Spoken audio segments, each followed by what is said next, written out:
어제 본문의 말씀에 의하면 예수님께서는 제자들을 파송하셨습니다.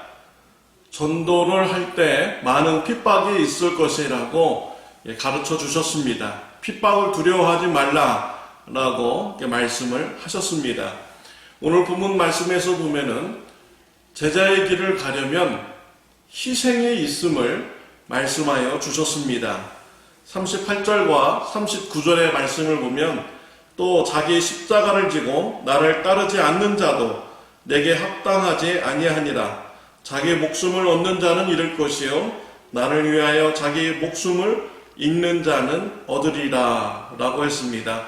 제자의 길을 가려면 자기를 부인하고 자기 십자가를 지고 제자의 길을 가야 됩니다. 희생이 없이는 제자의 길을 갈 수가 없는 것입니다. 무슨 희생을 치러야 되는지 그것은 개인의 상황마다 다 다를 수가 있습니다. 불신자 가족들 가운데서 신앙생활을 하는 자들은 불신자 가족들로부터 핍박을 받는 이런 희생을 감당해야 됩니다.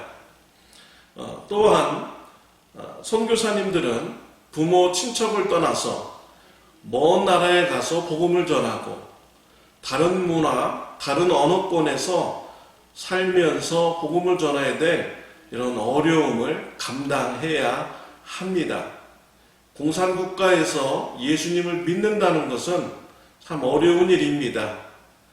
세상 출세를 하기 위해서는 공산당원이 되어야 되는데 이런 공산당원이 되는 것을 포기해야만 예수님의 제자가 될 수가 있는 것이지요. 이슬람 국가에서는 예수님을 믿기 위해서 가족들로부터 끊기는 당하는 이런 희생을 감당해야 합니다.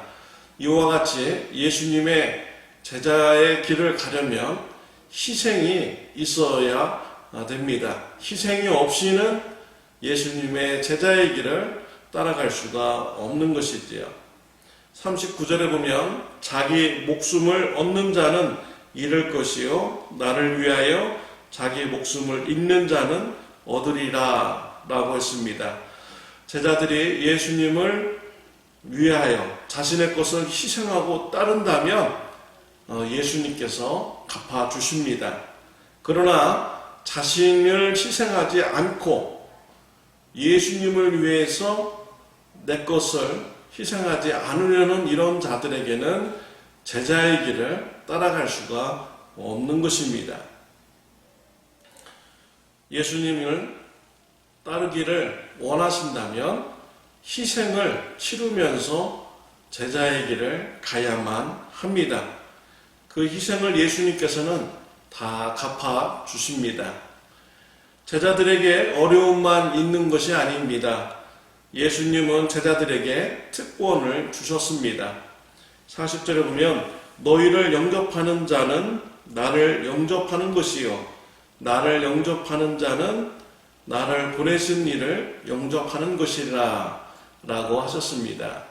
제자들이 예수님의 복음을 전할 때 제자들을 영접하는 이런 자가 있다면 그 사람은 예수님을 영접하는 것이고 하나님을 영접하는 것이다 라는 이런 축복이 주어지게 되는 것입니다.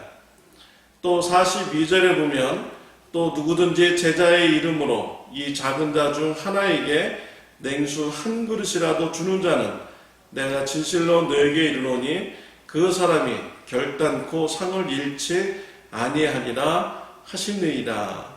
제자들이 전도를 할 때 냉수 한 그릇이라도 대접한 자는 하나님께서 그것을 기억하시고 반드시 상을 주신다라고 말씀을 하신 것입니다. 제자들은 전도를 할 때 이웃들로 하여금 하나님으로부터 상을 받게 하는 축복을 나누어주는 자가 되는 것입니다.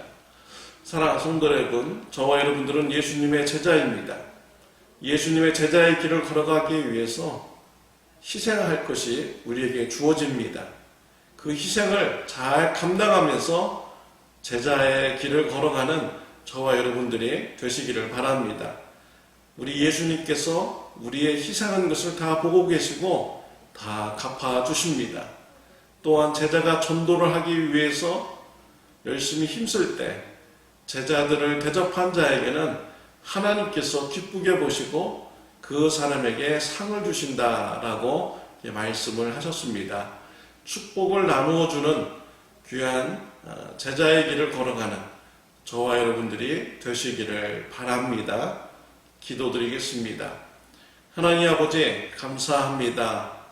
예수님을 믿고 구원받게 해주신 것만 해도 너무나도 감사한데 제자의 길을 걸어갈 수 있도록 해주시니 감사합니다.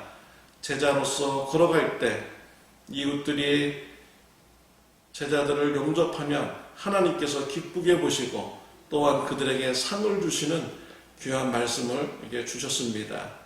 제자로서 이웃들에게 복을 나누어주는 이런 사명까지 감당하게 해주시고 또한 특권을 주심을 감사합니다.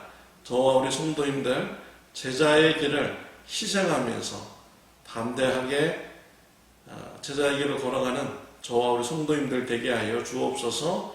예수님의 이름으로 기도드렸습니다. 아멘.